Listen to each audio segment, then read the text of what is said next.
Bonjour mes amis. Dans notre petite vidéo aujourd'hui, nous allons examiner un passage très intéressant et sérieux de l'Écriture qui nous donne un aperçu du jugement final.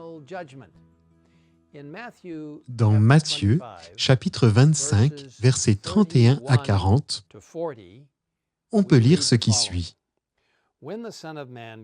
Lorsque le Fils de l'homme viendra, dans sa gloire avec tous les saints anges, il s'assiera sur son trône de gloire. Toutes les nations seront rassemblées devant lui. Il séparera les uns des autres, comme le berger sépare les brebis des boucs. Il mettra les brebis à sa droite et les boucs à sa gauche. Alors le roi dira à ceux qui sont à sa droite, « Venez, vous qui êtes bénis de mon Père. Prenez possession du royaume qui vous a été préparé dès la création du monde. En effet, j'ai eu faim et vous m'avez donné à manger. J'ai eu soif et vous m'avez donné à boire. J'étais étranger et vous m'avez accueilli. J'étais nu et vous m'avez habillé. J'étais malade et vous m'avez rendu visite. J'étais en prison et vous êtes venus vers moi. » Les justes lui répondront, « Seigneur, quand t'avons-nous vu affamé et t'avons-nous habillé? T'avons-nous vu malade ou en prison et sommes-nous allés vers toi ?» Et le roi répondra, « Je vous le dis en vérité, toutes les fois que vous avez fait cela à l'un de ces plus petits de mes frères, c'est à moi que vous l'avez fait. »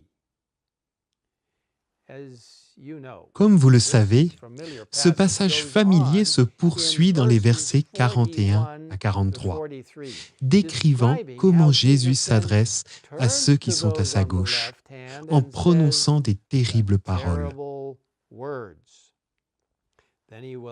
Ensuite, il dira à ceux qui sont à sa gauche, « Éloignez-vous de moi, maudits, allez dans le feu éternel qui a été préparé pour le diable et pour ses anges. En effet, j'ai eu faim et vous ne m'avez pas donné à manger. J'ai eu soif et vous ne m'avez pas donné à boire. J'étais étranger et vous ne m'avez pas accueilli. J'étais nu et vous ne m'avez pas habillé. J'étais malade et en prison et vous ne m'avez pas rendu visite. » Malheureusement, les personnes à gauche sont surprises d'apprendre que lorsqu'ils n'ont pas servi l'un de ces plus petits, ils ont refusé de servir Jésus lui-même. Mes amis, en regardant autour de nous aujourd'hui, nous découvrons qu'il y a tant de possibilités de servir Jésus. Mais un domaine qui est souvent négligé et qui concerne les plus petits, c'est ce ministère particulier qui vise à atteindre les orphelins et d'autres enfants vulnérables. Selon une récente estimation, il y a au moins 140 millions d'enfants orphelins dans le monde et près de 10 000 enfants deviennent orphelins chaque jour. Quelle tragédie! Quelle tristesse de penser aux difficultés auxquelles ces précieux enfants sont confrontés à un si jeune âge. Malheureusement, les statistiques montrent que beaucoup d'enfants vulnérables se consacreront à une vie de criminalité une fois qu'ils auront grandi.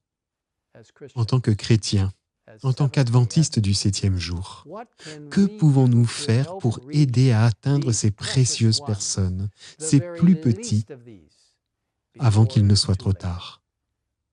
C'est une question importante que nous prenons au sérieux.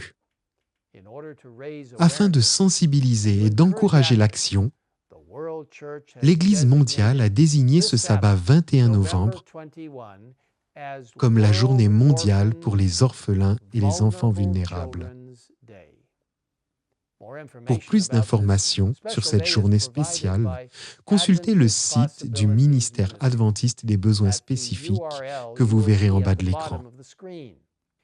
Vous trouverez ici des conseils et des possibilités pour vous impliquer dans ce ministère très spécial et important. Dans le livre Service chrétien, nous lisons cette belle et encourageante déclaration. Le Christ nous demande de porter des fruits, c'est-à-dire d'accomplir de bonnes actions, des paroles aimables et des actes de bienfaisance au profit des pauvres, des nécessiteux, des affligés.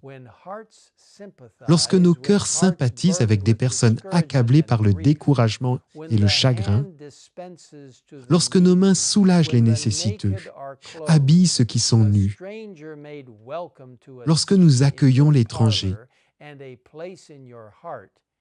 les anges s'approchent tout près de nous et le ciel accorde son approbation. Toute manifestation de justice, de miséricorde et de bienfaisance résonne au ciel en accents harmonieux. Du haut de son trône, le Père voit ceux qui les accomplissent et il les compte parmi ses joyaux. Chaque acte de bonté en faveur de ceux qui sont dans le besoin et qui souffrent est considéré comme ayant été accompli pour Jésus.